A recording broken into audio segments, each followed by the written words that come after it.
El silencio en la mansión Vargas era una criatura viva, una bestia domesticada que Ricardo Vargas había cultivado durante 5 años. Respiraba en los vastos pasillos de mármol, dormitaba sobre los sofás de diseño italiano y se enroscaba a los pies de su cama de caoba. Era un silencio caro, un silencio construido con los cimientos de una fortuna incalculable y el cemento de una pérdida insondable.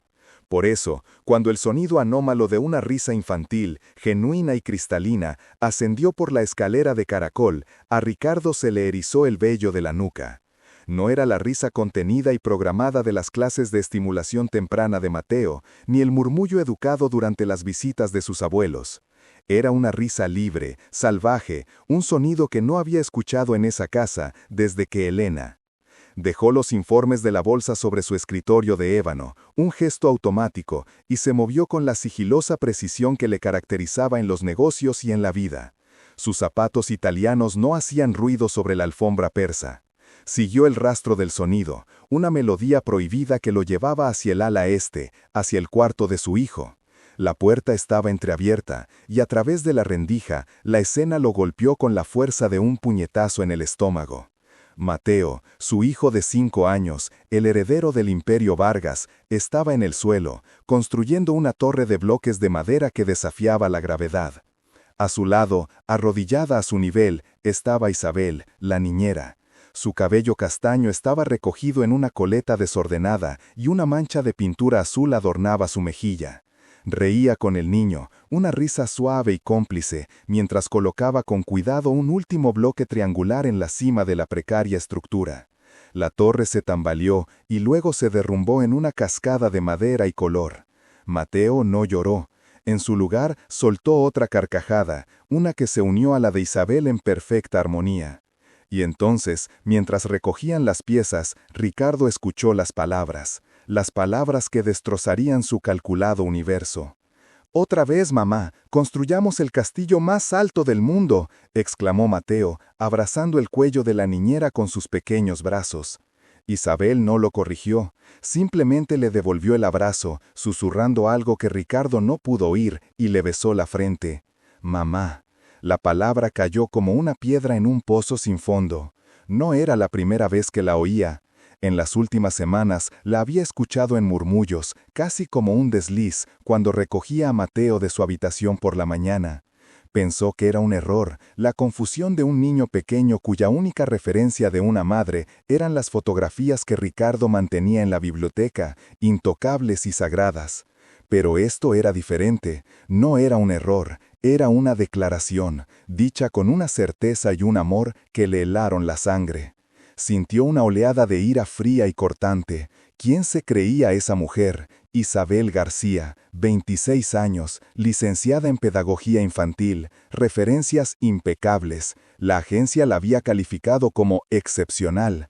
Su asistente personal, Laura, había manejado la contratación como manejaba todo lo demás en su vida doméstica. Ricardo apenas le había entrevistado. Le bastó con ver su currículum, eficiente, cualificada, sin ataduras emocionales aparentes, perfecta. Una empleada más en el organigrama de su vida. Una pieza funcional para asegurar el correcto desarrollo del proyecto Mateo. Pero ahora, esa pieza funcional estaba asumiendo un rol que no le correspondía, estaba usurpando un título sagrado, estaba ocupando un vacío que él había decidido que permanecería así, un santuario a la memoria de Elena. Se retiró de la puerta antes de que pudieran verlo, su corazón latiendo con un ritmo furioso y descontrolado. Regresó a su estudio, el santuario de su propio orden, pero el silencio ahora se sentía opresivo, acusador. La risa de su hijo, en lugar de traerle alegría, se había convertido en el eco de su propio fracaso. Durante los siguientes días, Ricardo se convirtió en un espía en su propia casa. Observaba a Isabel con una intensidad clínica, buscando fallos, grietas en su fachada de perfección. Pero no encontró nada. La mujer era un enigma de competencia y calidez. Se levantaba antes que nadie y preparaba el desayuno favorito de Mateo, tortitas con forma de dinosaurio, algo que Ricardo ni siquiera sabía que a su hijo le gustaba.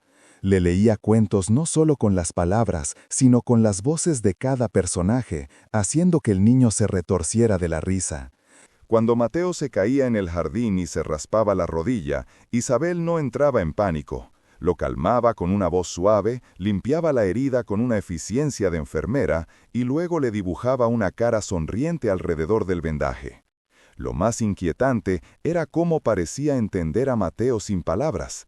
Sabía cuándo el niño necesitaba espacio y cuándo anhelaba un abrazo.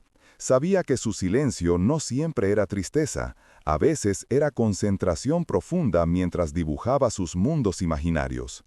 Había traído vida a la casa. Pequeñas plantas de interior aparecieron en los alféizares de las ventanas. El aroma del pan recién horneado a veces flotaba desde la cocina. La música clásica suave que Isabel ponía durante las tardes de juego se había convertido en la nueva banda sonora de la mansión, reemplazando el zumbido de los servidores del sistema de seguridad. Ricardo debería haber estado agradecido. El rendimiento de Mateo en sus clases había mejorado.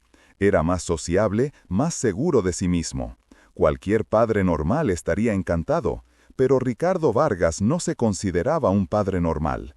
Era el arquitecto de un legado, y la intrusión de Isabel se sentía como una variable no controlada que amenazaba toda la estructura. La palabra mamá seguía resonando en su mente. ¿Era una estrategia? ¿Un plan calculado para afianzarse en la familia? ¿Para pasar de empleada a algo más? La idea era vulgar, pero en su mundo de tiburones corporativos era la explicación más lógica. Estaba siendo manipulado. Una tarde, mientras revisaba los correos en su tableta desde el balcón de su estudio que daba al jardín trasero, los vio de nuevo. Isabel había organizado un picnic en el césped. Había una manta a cuadros, una cesta de mimbre, y Mateo estaba tratando de volar una cometa con forma de dragón. El viento era caprichoso, y la cometa se negaba a subir, cayendo una y otra vez.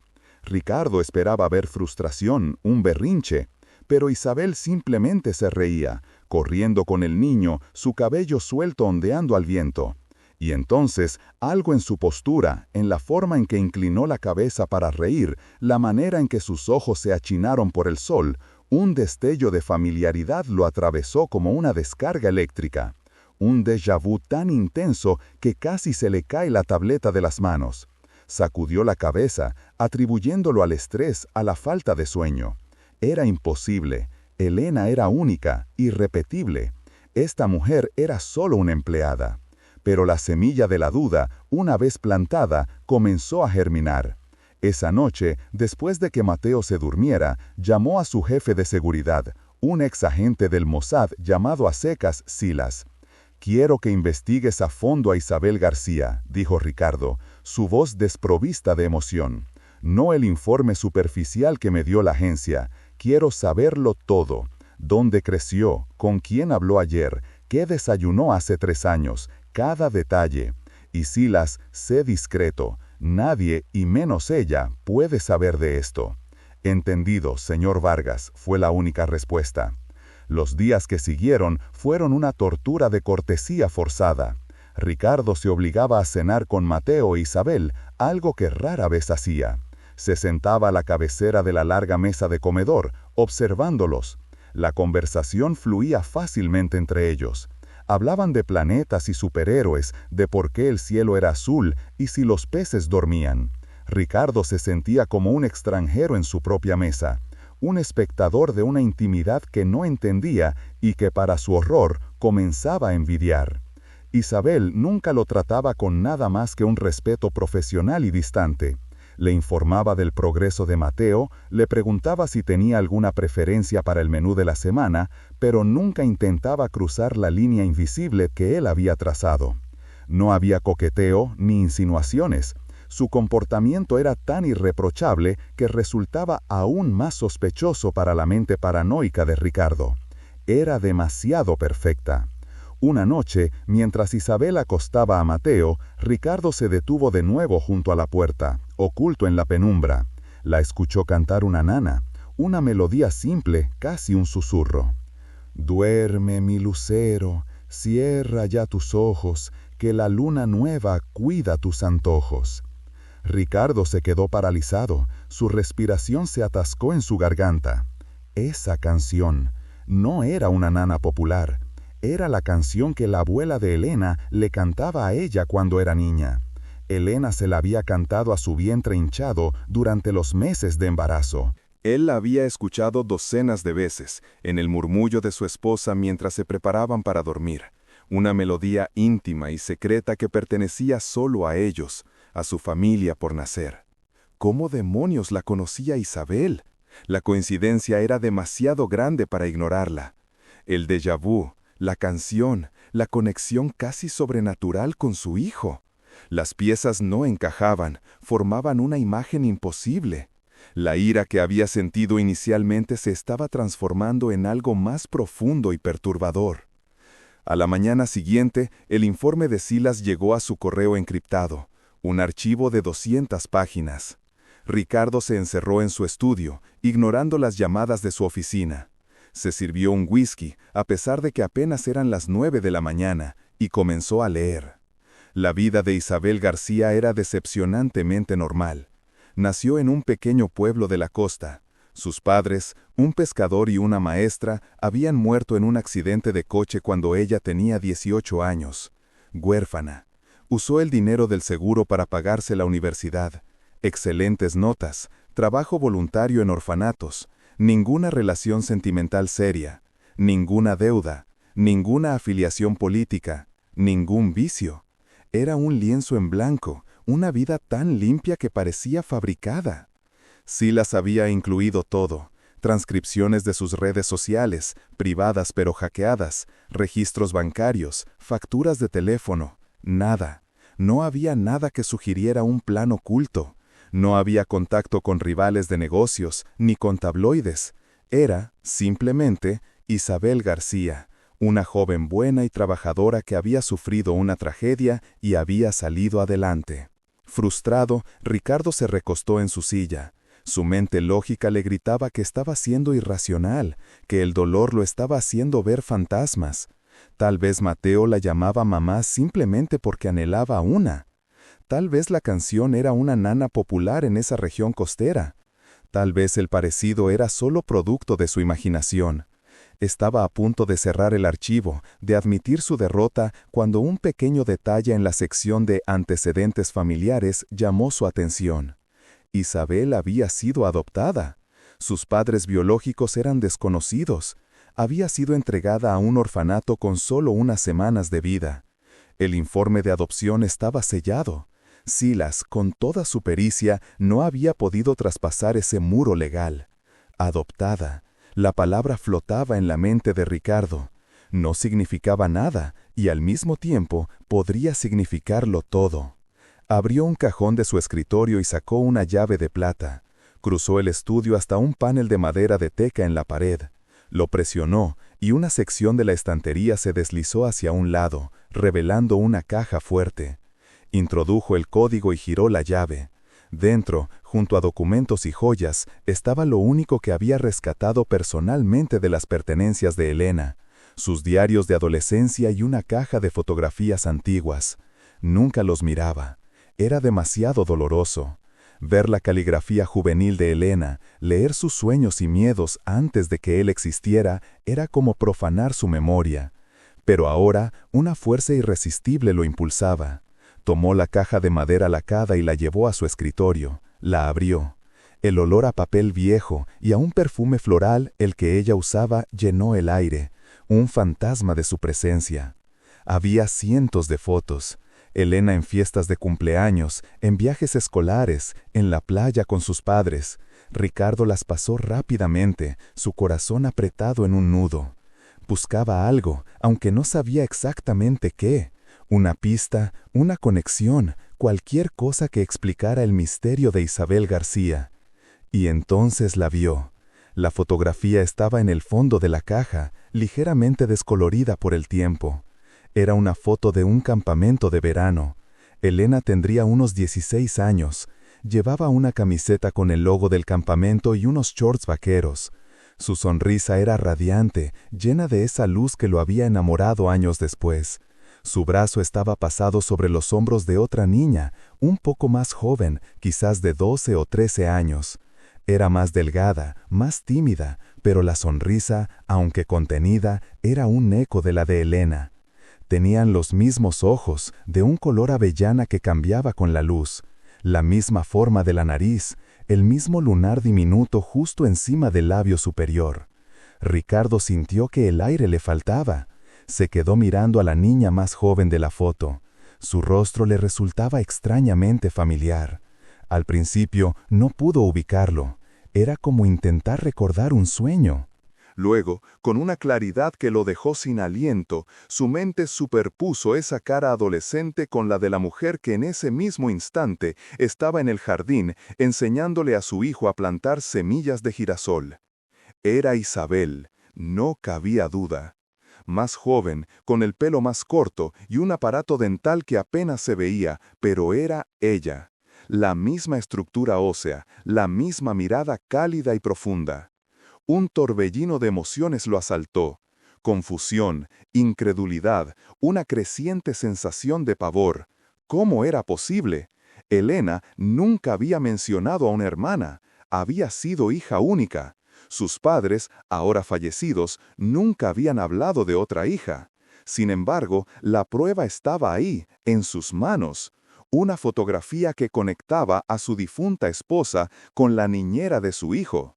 Recordó una conversación lejana, una noche en la que Elena, después de 2 copas de vino, se había puesto melancólica. Le había contado una historia extraña sobre un amigo imaginario de su infancia, que en realidad era una hermana que sus padres le habían dicho que se había ido al cielo cuando era un bebé. Él lo había descartado como un recuerdo infantil confuso, una fantasía para lidiar con la soledad de ser hija única. ¿Y si no era una fantasía? ¿Y si sus padres le habían mentido? Volvió la fotografía. En el reverso, con la caligrafía desordenada de un adolescente, había una inscripción. Elena y Lita. Campamento Estrella del Lago, verano del 98. Hermanas para siempre, pase lo que pase. Lita. Isabel. Isabel. ¿Era posible que Lita fuera un apodo infantil para Isabel? De repente, todo encajó con una lógica aterradora. La conexión instantánea de Mateo con ella no era solo el anhelo de una figura materna, era un reconocimiento primordial, genético. En los gestos de Isabel, en el tono de su voz, en la melodía de la nana que le cantaba, su hijo no estaba viendo a una extraña, estaba viendo a su familia. El aire abandonó los pulmones de Ricardo en un silbido sordo. La fotografía temblaba en su mano, no por un temblor físico, sino por el seísmo que sacudía los cimientos de su realidad. Cada pieza del rompecabezas, antes inconexa y absurda, caía en su lugar con una precisión brutal, formando una imagen tan monstruosa como innegable. La forma en que Isabel calmaba a Mateo con un tarareo específico, una melodía que Ricardo siempre había asociado vagamente con Elena, pero que nunca pudo ubicar. La inclinación de su cabeza al escuchar, idéntica a la de su difunta esposa. La manera en que sus ojos, de un color avellana ligeramente más claro que los de Elena, se entrecerraban al sonreír, creando las mismas pequeñas arrugas en las comisuras. No eran coincidencias, eran ecos. Ecos de una sangre compartida, de un vínculo que había sido arrancado de raíz, pero cuyas fibras invisibles seguían vibrando a través del tiempo y la tragedia.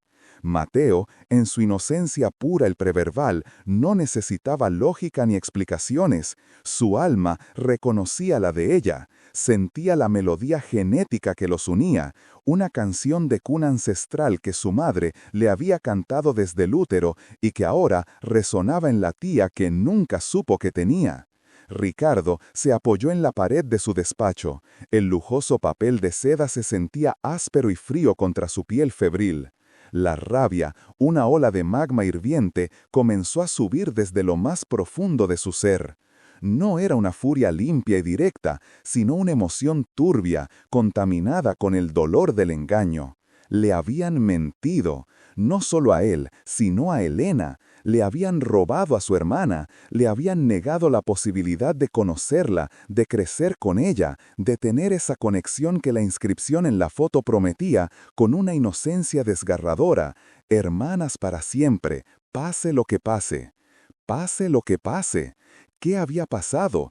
¿Qué evento tan terrible pudo llevar a unos padres a borrar a una de sus hijas de la existencia y criar a la otra en la ignorancia?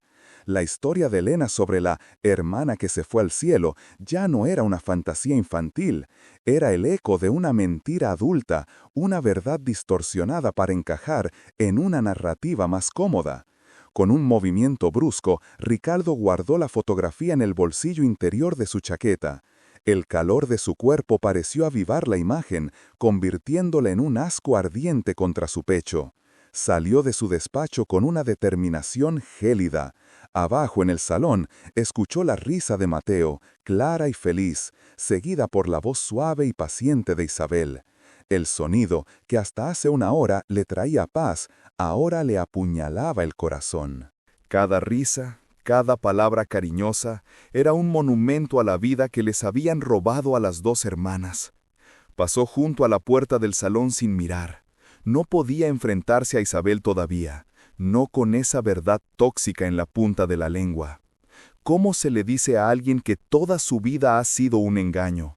Que la mujer a la que cuida el hijo es su hermana muerta y que los padres que la abandonaron viven a menos de 30 kilómetros de distancia en una mansión llena de retratos de la hija que sí eligieron? Agarró las llaves de su coche y salió a la fría noche de noviembre. El motor del sedán de lujo rugió, un sonido gutural que reflejaba la tormenta en su interior. No conducía hacia ningún destino de negocios, ni a un restaurante para una cena solitaria. Conducía hacia la casa de sus suegros. Conducía hacia el origen de la mentira. La mansión de Alberto y Carmen de la Serna era un mausoleo de buen gusto y riqueza antigua. Impecablemente cuidada, con jardines geométricos y una fachada de piedra blanca que brillaba bajo la luz de la luna, la casa siempre le había parecido a Ricardo un lugar sin alma, una fortaleza diseñada para mantener el mundo exterior a raya. Esta noche la veía como lo que realmente era, una tumba, la tumba de un secreto familiar. Los encontró en la biblioteca, un espacio forrado de caoba y cuero que olía a libros viejos y cera de abeja. Alberto leía el periódico financiero junto a la chimenea, mientras Carmen tejía algo de un color indefinido bajo la luz de una lámpara de pie. Levantaron la vista cuando él entró, sus sonrisas de bienvenida eran máscaras perfectamente ajustadas. «Ricardo, querido, qué sorpresa tan agradable», dijo Carmen, dejando su labor a un lado. «¿Mateo está bien?» «Mateo está perfectamente», respondió Ricardo, su voz más áspera de lo que pretendía. El aire en la habitación se espesó al instante. Alberto bajó su periódico lentamente, sus ojos grises, fríos y calculadores, fijos en su yerno. «¿Ocurre algo, hijo? Pareces alterado». Ricardo no se anduvo con rodeos. El tiempo para la sutileza había terminado. Se acercó a la mesa de centro de mármol y sacó la fotografía de su bolsillo, colocando la boca abajo sobre la superficie pulida. El pequeño rectángulo de cartón parecía un artefacto de otro mundo en aquel entorno prístino. «Quiero que me hablen de Lita», dijo, su mirada saltando de uno a otro, observando cómo las máscaras comenzaban a resquebrajarse. El nombre pareció absorber todo el oxígeno de la habitación. Carmen llevó una mano a su boca, un gesto de sorpresa que se transformó rápidamente en uno de horror. Alberto, sin embargo, mantuvo la compostura, aunque un músculo en su mandíbula comenzó a contraerse rítmicamente. «No sé de qué estás hablando», dijo Alberto, su voz un témpano de hielo. «No me mientas, Alberto, no más». Ricardo le dio la vuelta a la fotografía. La imagen de las dos niñas sonrientes, tan parecidas, tan felices, quedó expuesta bajo la luz cálida de la lámpara. La cara de Carmen se descompuso en una mueca de dolor puro, incontrolable. Un sollozo ahogado se escapó de sus labios. «Dios mío, ¿dónde has encontrado eso?», susurró. Estaba en una de las cajas de Elena, una que nunca había abierto. Elena y Lita, hermanas para siempre. Ricardo recitó la inscripción como si fuera una sentencia. ¿Por qué? Alberto se levantó, su alta y delgada figura proyectando una larga sombra en la pared. Rodeó la mesa y miró la foto, su rostro una máscara de granito. Eso es historia antigua, Ricardo, un recuerdo doloroso que es mejor dejar enterrado. ¿Enterrado? La voz de Ricardo subió de volumen, cargada de una incredulidad furiosa. ¿Enterraron a una niña viva? ¿A su propia hija? Lita es Isabel, es la niñera de Mateo, ha estado en mi casa durante meses, cuidando al hijo de su hermana, ¿y ninguno de los dos lo sabíamos? El silencio que siguió a su explosión fue absoluto, pesado y sofocante. Carmen se derrumbó en el sofá. Su llanto ya no era silencioso, sino un lamento desgarrado que llenaba la habitación. Alberto cerró los ojos por un momento. Cuando los abrió, la frialdad había sido reemplazada por un cansancio infinito, el peso de décadas de engaño. «Siéntate, Ricardo», dijo, su voz ahora desprovista de toda autoridad. Era la voz de un hombre derrotado. Ricardo permaneció de pie, su cuerpo vibrando de adrenalina y rabia. «No quiero sentarme, quiero una explicación, se la debo a Elena, y Dios mío, se la debo a Isabel». Alberto suspiró, un sonido largo y tembloroso. Se pasó una mano por su cabello plateado y finalmente se enfrentó a la verdad que había mantenido encerrada durante casi 30 años. «No éramos mucho mayores que unos adolescentes cuando tuvimos a Elena», comenzó, su mirada perdida en las llamas de la chimenea. «Nuestras familias, la mía, la de Carmen, eran muy estrictas, católicas. La reputación lo era todo. Un bebé fuera del matrimonio habría sido un escándalo catastrófico. Nos casamos a toda prisa, en secreto. Un año después, justo cuando empezábamos a estabilizarnos, a construir la vida que se esperaba de nosotros, Carmen volvió a quedarse embarazada. El pánico fue indescriptible. Otro bebé tan pronto. La gente haría preguntas, las fechas no cuadrarían. Mi padre amenazó con desheredarme.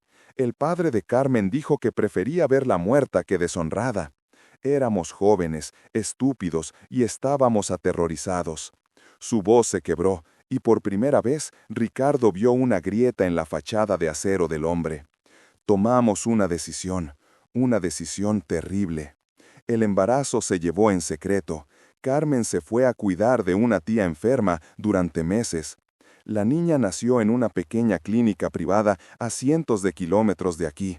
Era idéntica a Elena, preciosa. La llamamos Isabel. ¿Y la abandonaron?, preguntó Ricardo, la palabra sonando obscena en la silenciosa biblioteca.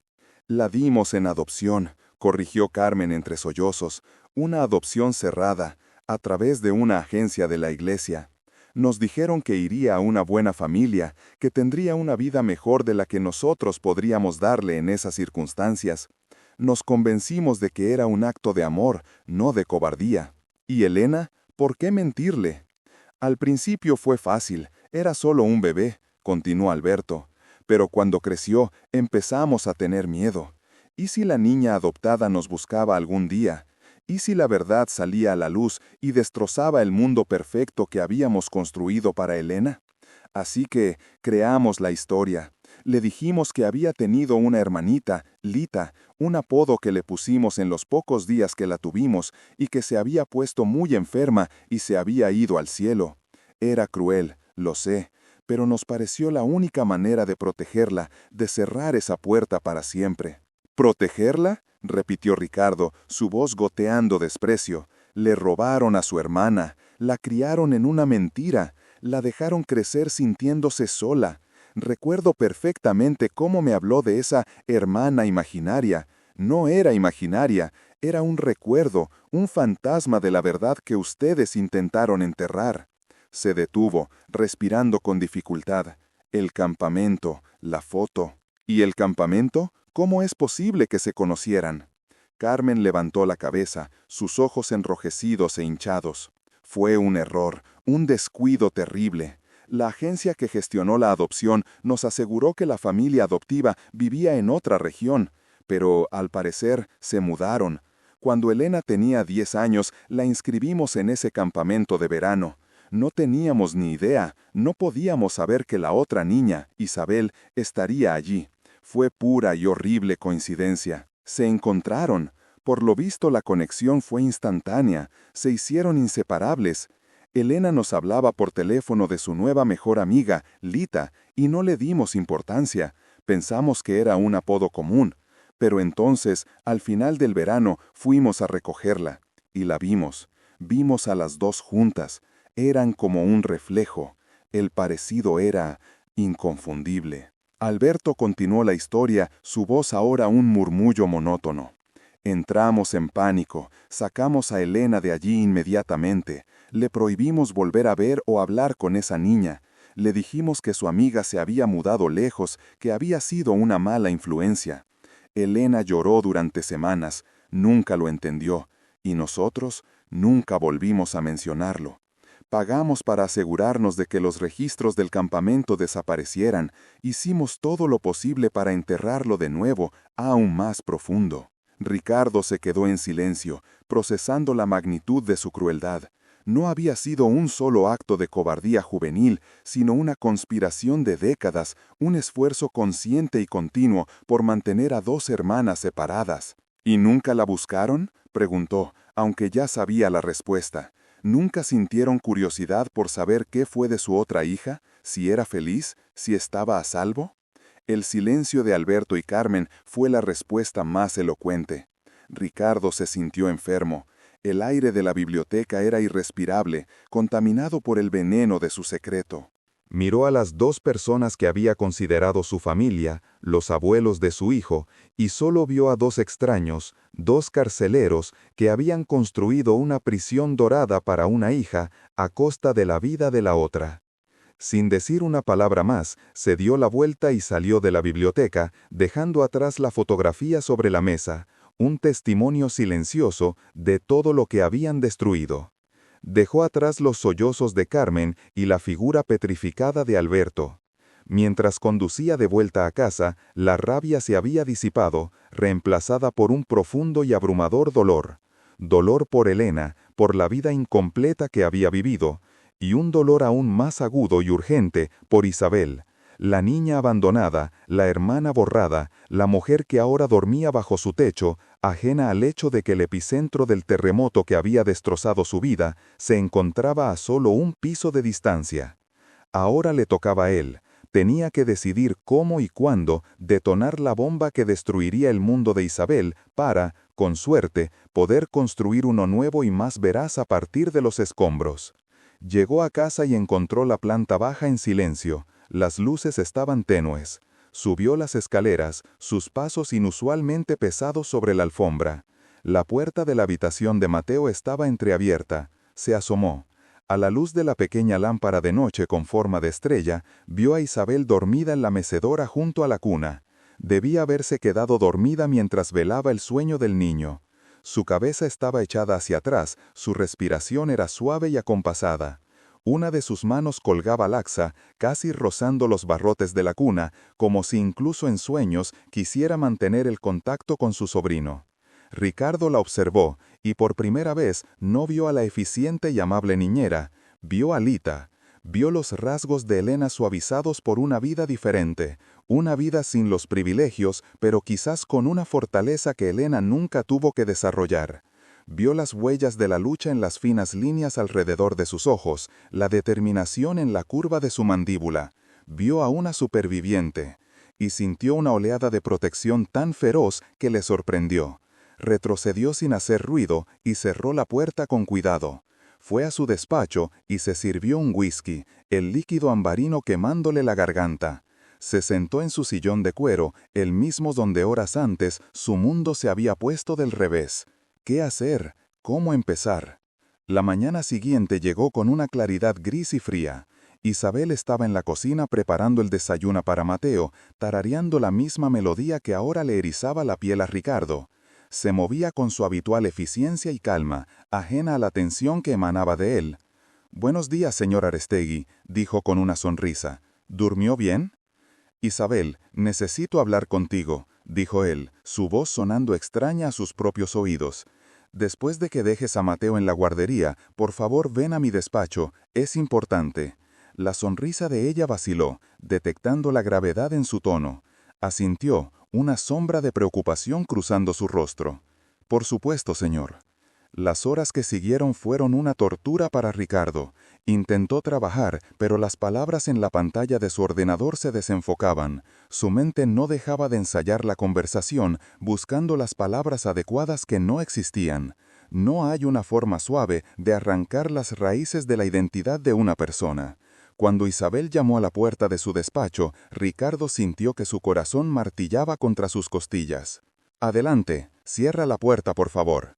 Ella entró y se sentó en la silla frente a su escritorio. Su postura era recta, expectante. Sus ojos, los ojos de su hermana, lo miraban con una mezcla de curiosidad y aprensión.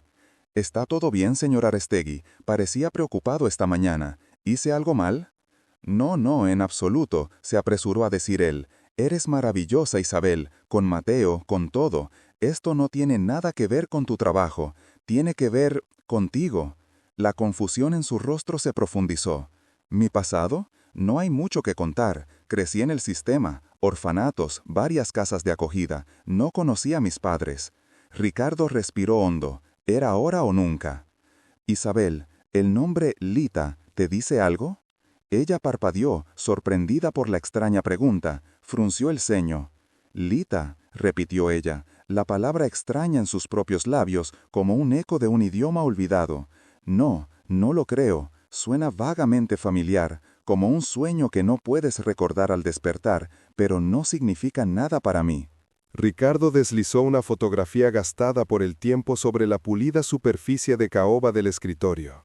No era la de su madre que guardaba en su cartera, sino otra, una que había encontrado en un viejo álbum esa misma mañana, mientras buscaba desesperadamente una prueba irrefutable. En ella, un niño de unos 8 años, con el pelo oscuro y una sonrisa idéntica a la de Mateo, abrazaba a una niña pequeña de no más de 3. La niña tenía unas coletas despeinadas y unos ojos enormes y serios que miraban directamente a la cámara. Eran los mismos ojos que lo miraban ahora desde el otro lado del escritorio. «Ese soy yo», dijo Ricardo con la voz rota. «Y esa eres tú, Isabel. O como te llamábamos entonces, Lita. Nuestra madre te puso ese apodo porque decía que eras tú, Estrellita».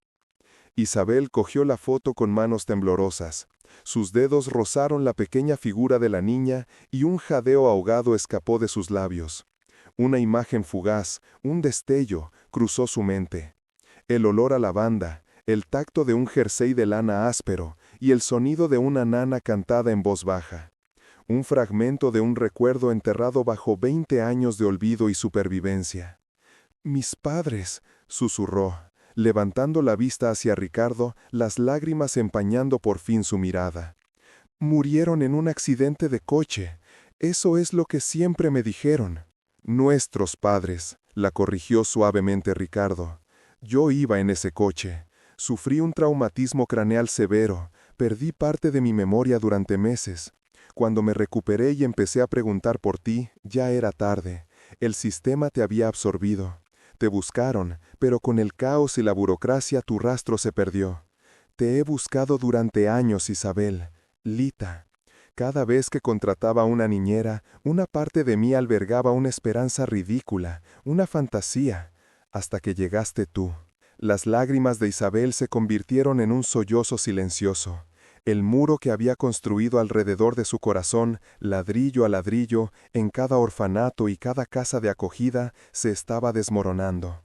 La soledad que había sido su única compañera constante se disipaba como la niebla bajo el sol. En ese momento, la puerta del despacho se abrió de golpe, y Mateo entró corriendo, ajeno a la tensión que se respiraba en la habitación. Corrió directamente hacia Isabel, rodeando sus piernas con sus bracitos. «¡Mamá!», exclamó, con la urgencia que solo un niño de 5 años puede tener. «Tengo hambre. ¿Podemos comer galletas?». Isabel se quedó paralizada. El mundo pareció detenerse. Miró a Mateo, luego a Ricardo y de nuevo a la foto en su mano. Y entonces lo comprendió todo. No era una confusión infantil, era algo más profundo, un reconocimiento del alma, un hilo invisible que la sangre y el amor habían tejido entre ellos a través del tiempo. El corazón de Mateo la había reconocido antes que la mente de nadie. Lentamente se arrodilló hasta quedar a la altura del niño. Las lágrimas seguían cayendo por sus mejillas, pero ahora su boca se curvaba en una sonrisa rota y radiante. Apartó un mechón de pelo de la frente de Mateo, su sobrino, y lo abrazó con una fuerza que guardaba 2 décadas de anhelo. «Claro que sí, mi amor», susurró contra su cabello. La palabra mamá ya no sonaba extraña ni incorrecta, sino como la más pura de las verdades. Ricardo observaba la escena desde su escritorio, su propio rostro bañado en lágrimas. El rompecabezas de su vida, con esa pieza enorme y dolorosa que siempre había faltado, estaba finalmente completo. El eco de la risa de su madre, el recuerdo de su padre llamándolos para cenar, todo volvió a él, no como fantasmas del pasado, sino como los cimientos de un nuevo futuro. La mujer que había contratado para cuidar a su hijo era en realidad la pieza que le faltaba a su propia alma, regresada a casa por el instinto infalible de un niño que solo quería a su familia. El silencio del despacho ya no era pesado y opresivo, sino que vibraba con una emoción tan densa que casi podía tocarse. Ricardo se levantó, sus pasos resonando sobre el mármol como el eco de un tiempo perdido que regresaba. Se acercó al dúo arrodillado en la alfombra, su hermana y su hijo, y su sombra los cubrió por un instante. Clara levantó la vista, sus ojos, los mismos ojos de su madre, encontrando los suyos. Eran un espejo de su propia alma, y ahora, milagrosamente, en proceso de sanación. «Clara», dijo él, y el nombre, su verdadero nombre, sonó como una oración en sus labios. No era la empleada, la señorita López, que había respondido al anuncio. Era Clara Velasco, su hermana. Ella asintió, una sola lágrima más trazando un camino limpio en su mejilla empolvada de llanto. «Ricardo». No hicieron falta más palabras. Él se arrodilló también, envolviendo a ambos en un abrazo torpe pero desesperado. Mateo quedó en el centro, el pequeño corazón que había unido 2 mundos separados por la tragedia.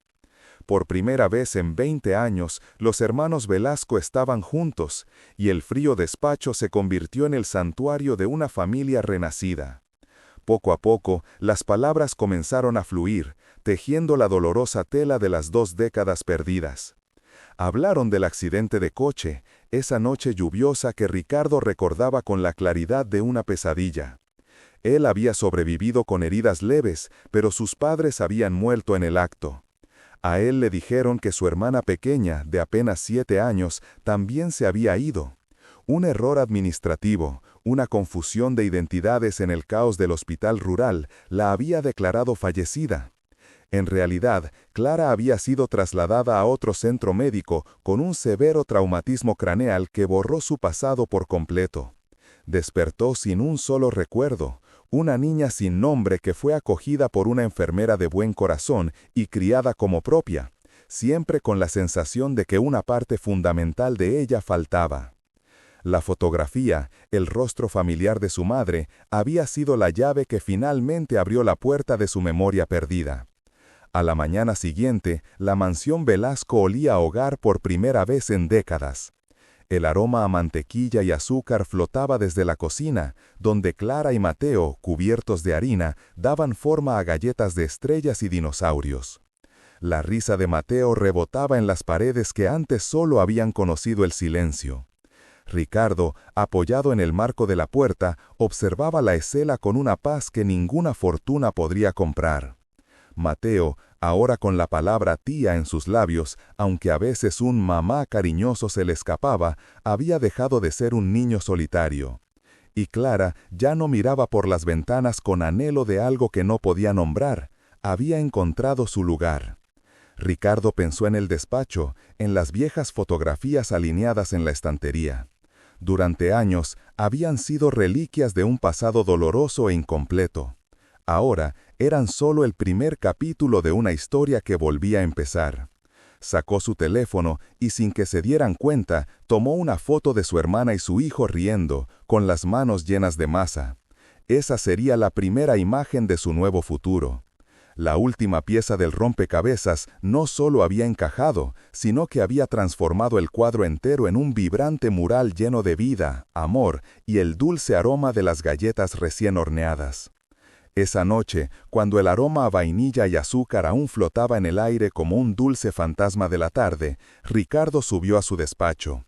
En la pantalla de su teléfono, la fotografía que había tomado brillaba con una vida que ninguna de las otras imágenes de la estantería poseía. Era el color, sí, pero era sobre todo la espontaneidad del momento. La mancha de harina en la nariz de Mateo, la arruga de pura alegría junto a los ojos de Clara. Con el cuidado de quien maneja un tesoro, imprimió la imagen en papel fotográfico de alta calidad. Buscó en un cajón un marco de plata sencillo que había comprado hace años sin un propósito claro, y encajó la foto en él. Luego se acercó a la estantería de los recuerdos. Colocó el nuevo marco junto a la vieja fotografía en blanco y negro de sus padres sosteniendo a una recién nacida. El pasado y el presente, lado a lado. Ya no era un recordatorio de una pérdida, sino el prólogo de un reencuentro. La niña envuelta en una manta se había convertido en la mujer que le leía cuentos a su hijo en el salón de abajo. La historia familiar ya no tenía un final abrupto, sino un nuevo y esperanzador capítulo. Bajó las escaleras, atraído por el suave murmullo de voces. En el salón, junto a la chimenea crepitante, Clara estaba sentada en la alfombra con un libro abierto sobre sus rodillas. Mateo, ya en pijama, estaba acurrucado a su lado con la cabeza apoyada en su hombro, escuchando con los ojos medio cerrados la historia de un dragón que no quería escupir fuego, sino plantar flores. Ricardo no dijo nada. Simplemente se sentó en el sofá cercano, observando cómo la luz del fuego danzaba sobre ellos, pintando la escena con tonos dorados y cálidos. Cuando Clara terminó el cuento, Mateo ya estaba profundamente dormido. Se acurrucó aún más contra el costado de su tía, y entre sueños, un susurro se escapó de sus labios, una palabra suave que sonó a la vez como mamá y como Clara, fundidas en una sola expresión de pura confianza y amor. Clara le acarició el pelo y levantó la vista hacia Ricardo. Sus miradas se encontraron por encima de la cabeza del niño dormido, y en ese silencio se lo dijeron todo. No había necesidad de disculpas ni de explicaciones, solo había una comprensión mutua, una gratitud silenciosa por esa segunda oportunidad que el destino, de la forma más extraña, les había regalado. Ricardo se levantó, cogió con cuidado a su hijo en brazos y lo llevó a su cama. Al regresar, encontró a Clara de pie junto a la ventana, mirando la lluvia que había comenzado a golpear suavemente el cristal. Él se detuvo a su lado. «Gracias, Clara», dijo en voz baja, «por volver, por encontrarlo, por encontrarnos». Ella se giró y una sonrisa genuina, la primera que él le veía sin rastro de melancolía, iluminó su rostro. «No volví», corrigió ella suavemente, «simplemente llegué a casa».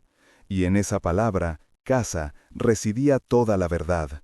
La gran mansión, que durante tanto tiempo había sido un eco de soledad, por fin respiraba al ritmo de 3 corazones que, tras una larga y sinuosa travesía, habían aprendido a latir juntos. Las palabras de Clara flotaron en el aire, tan ligeras y a la vez tan pesadas como el aroma a tierra mojada que entraba por la ventana abierta. La lluvia había cesado, dejando tras de sí un mundo lavado y fresco, como si la noche misma hubiera querido purgar las penas del pasado. Ricardo no respondió con palabras. En su lugar, tomó la mano de ella, sintiendo el calor familiar que había anhelado sin saberlo durante años. Sus dedos se entrelazaron, un pacto silencioso sellado bajo la mirada de la luna que se asomaba entre las nubes. A la mañana siguiente, la mansión despertó a una nueva melodía. Ya no era el silencio solemne de los pasillos vacíos, sino el sonido de risas infantiles que rebotaban desde la cocina. Leo estaba sentado en la encimera, embadurnando una tostada con mermelada bajo la atenta mirada de Clara. mientras Ricardo, apoyado en el marco de la puerta, observaba la escena con una sensación de asombro que le oprimía el pecho. Nunca había visto a su hijo tan radiante, tan completamente feliz. Y a ella, a Clara, la luz del sol matutino se enredaba en su cabello, y la sonrisa que le dedicaba a Leo era la misma que recordaba de aquel patio de juegos del orfanato, pura y sin artificios. «Papá, ¿Clara va a desayunar con nosotros para siempre?», preguntó Leo con la boca llena. La pregunta, tan simple y directa, era la única que importaba. Ricardo cruzó la cocina, se detuvo detrás de Clara y le rodeó la cintura con los brazos, apoyando la barbilla en su hombro. «Sí, campeón», respondió, mirando a los ojos de Clara en el reflejo de la ventana. «Clara se queda para siempre». Más tarde, mientras paseaban por el jardín donde las rosas goteaban los últimos vestigios de la tormenta, Ricardo se detuvo. Sacó de su bolsillo el viejo relicario de plata. Lo había limpiado y pulido hasta devolverle su antiguo brillo. «Esto siempre fue tuyo», dijo, abriéndolo. En un lado, la foto descolorida de ellos dos de niños seguía allí, testimonio de una promesa susurrada. Pero en el otro lado, donde antes había un espacio vacío, ahora había una nueva fotografía, una tomada esa misma mañana sin que ella se diera cuenta, Leo riendo a carcajadas entre ellos dos en la cocina. Clara ahogó un sollozo mientras sus dedos rozaban la nueva imagen. Era la imagen de un futuro que había creído perdido para siempre. Ricardo le colocó el relicario alrededor del cuello, y el frío metal se sintió como una bienvenida cálida contra su piel. «Ricky», susurró ella, usando el apodo de su infancia por primera vez. Él sonrió, una sonrisa ancha y genuina que borraba años de soledad. Leo corrió hacia ellos desde el césped, con las manos sucias de tierra, y se abrazó a sus piernas. «Mamá, papá», gritó, y la palabra ya no sonaba como un error infantil, sino la verdad más profunda y absoluta del universo. Los tres se quedaron allí, abrazados en el corazón del jardín, un círculo perfecto de amor reencontrado. La casa, a sus espaldas, ya no era una mansión imponente, sino un hogar. Y la historia, que había comenzado con un niño buscando a su madre, terminaba con una familia encontrándose a sí misma.